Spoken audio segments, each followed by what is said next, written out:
What is true power? Do you have it? And if not, can you fake it?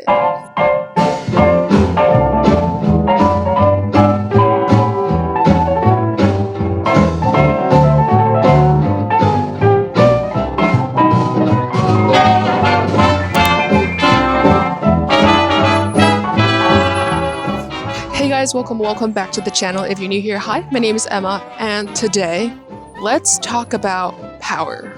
So the topic of power and the different schools of thoughts surrounding power have been on my mind for like the last 2 weeks or so, and I wanted to sit down and discuss a little bit with you guys about what power means.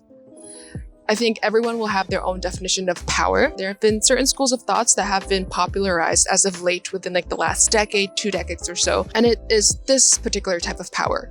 When we think about the word power in a societal sense, you think about the people who tell you what to do and you have to do it no matter what, because otherwise you would have to suffer certain consequences, right? So let's say in school, you think about being disciplined by your head teachers per se, or at work. When you think about a person with power, you usually think about your boss's boss, your superiors in general. And a lot of the times, the things that we do to obey people in power are done not out of love, but from a place of fear. You fear that if you don't do as you're told at work, then you won't get that promotion that you're looking for. Or maybe at school, you'll get detention. Maybe that will affect your grades in some way and therefore your future and whatnot. Or sometimes at home, maybe you feel like you have to listen to your parents or your guardian. Otherwise, you will be disciplined in some way, shape, or form, right? And that is the type of power that I feel has been taught a lot about, especially ways that you can attain this particular type of power. Usually it involves like appearing powerful. You want to keep yourself a mystery. You want to keep people at arm's length, even your best friends. You cannot let anyone get too close to you in fear of the fact that they will know who you really are and the fact that you're not as powerful as the persona that you display to the world. But when you think about it that way, not only are you trying to instill fear in other people so that they listen to you, you're also coming from a place of fear that you may not hold up to the mask that you put out there. You're coming from a fearful place that people might not love you for who you really are. So it's just a cycle of fear that keeps on going and going and going around. And so my question is, does anyone really want to live that way? Like, sure, maybe you get what you want. Maybe you can get other people to do what you want them to do. But how can we even know for sure that what we think we want is what we actually need? Or is it just an ego boost to make you feel a little bit better about yourself by making someone else feel worse? Yet this is the definition of power that comes to our mind first, more often than not, when we talk about this subject. What is your definition of true power? So let's have an open discussion about what it means to be powerful in this day and age. A lot of the times when I think about powerful people, it comes with a negative connotation because it is linked to fear. But I do think that there is true power, and true power would not be based off of fear. When I think about true power, I think about being next to someone. When I'm just in their presence, I feel more empowered myself. I feel more capable. I have more confidence in myself and the vision that I have. Sometimes they believe in my vision more than I do, and I borrow a little bit of their belief to continue striving towards a vision that I have. So essentially just being next to them makes me feel empowered. It makes me feel like my power is in my own hands and not at the mercy of someone else. Let's take a very simple example. Let's say you have a pet puppy or a pet cat, and just looking at your puppy, you feel loved. You feel the love they emanate towards you, and you can also love on your puppy, and your puppy is allowing you to express your love in that particular way. Maybe you have a chat with someone and they make you doubt yourself a little bit less, and not in like an ego rub type of way, but like deep down, you guys resonate on the same level. Maybe there are things that you've received a lot of backlash on, or the majority of people in your life do not agree with you, but you meet someone who kind of explains to you and shows you why the way that you see the world makes sense, and the way that the other people in your life and the way they view the world also makes sense. And it brings you a little bit more peace. And to me, being able to do that is my definition of power. Now, doesn't that kind of sound like being inspired? There have been times where I've hung out with friends from like a separate era of my life, of my childhood, that I have not met in like a really long time. And when I meet these friends, they bring out a version in me that is very much like my carefree childhood self when I met them in like primary school. For some reason, the version that I was around them was humorous. I felt very witty, and our humor just kind of matched. And it reminded me that, hey, I am a witty person, and it just takes meeting a group of friends who also share the same type of wit, the same type of humor, to be understood. These were foreign friends who visited my hometown, and I got to be a very generous version of myself compared to my normal day-to-day self, which was surprising to me because I didn't know that I had that ability to be that person.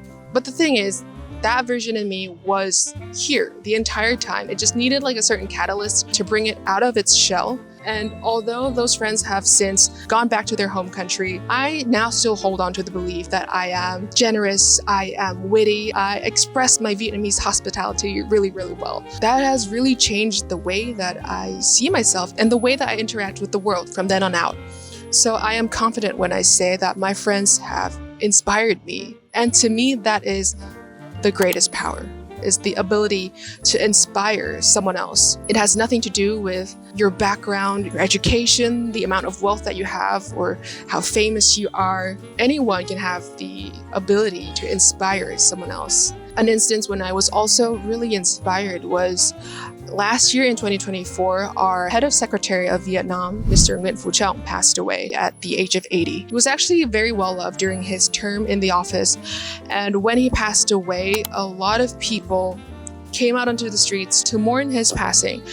And he was a very simple man. He held onto his values of living a simple, honest life to be a role model for the people of the country. And he inspired other people to live that way, including myself. So last year, during his passing, was the moment when I realized that I want to live in a way where the way that I live, the way that I just naturally exist, inspires someone else. My goal in life is not to inspire other people, but I know I can live this particular version of myself, and when it is the right version, when it is the highest version of myself, it will naturally affect the people around me in a positive way, and in a way that makes them want to be their own highest version, if you will. Yeah, so back to our head of secretary. So in Vietnamese, we have a lot of different pronouns when it comes to addressing older people.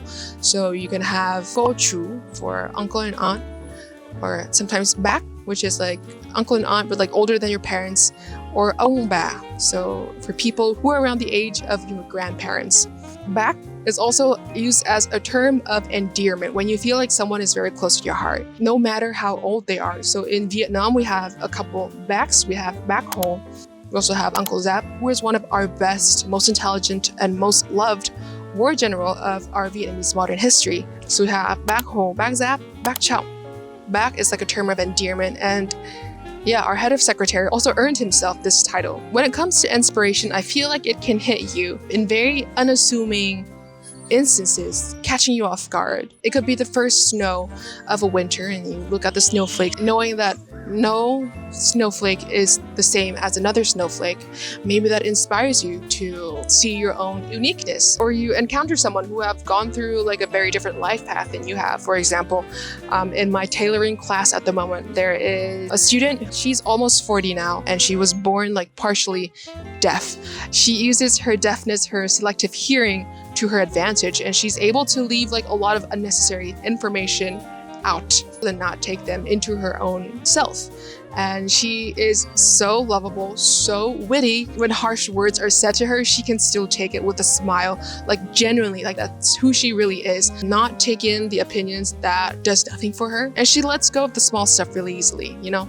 So I really respect her for that, and I'm really inspired by that. And with the definition that power is the ability to inspire someone else, I would say that my classmate is powerful. But all of this talk is to say that I believe that deep down we all have this ability to inspire someone else, that true power. It's just that through what life gives you, through your upbringing and what you've learned and all your knowledge that you've piled on to yourself and all that stuff has kind of sometimes buried your awareness of your true power, for some deeper than for others. But we all have that. We all have this true power. It may take a little uncovering. It may take certain stimuli to kind of like pull out this higher version of yourself out of your shell. But once you do, you remember that you had this power, this version of you this entire time. And to me, that is the greatest true power that a person or any being, living or non-living thing, can have. Like a beautiful lake can have the ability to inspire you. A modern, out-of-the-box piece of architecture can also inspire you. Could be a person that you meet serendipitously when you bump into them across the street. Inspiration can be anywhere. True power is everywhere. True power is also here. I have been inspired by many people in my life, and I will say that I was also inspired to make this video. And to the person who inspired me to make this video, if you're watching, I just want to say, first of all, genuinely thank you for inspiring me. Without our conversation, this video would never have happened. And I hope that you know, because you have the ability to inspire other people, that you, my friend, also have true power.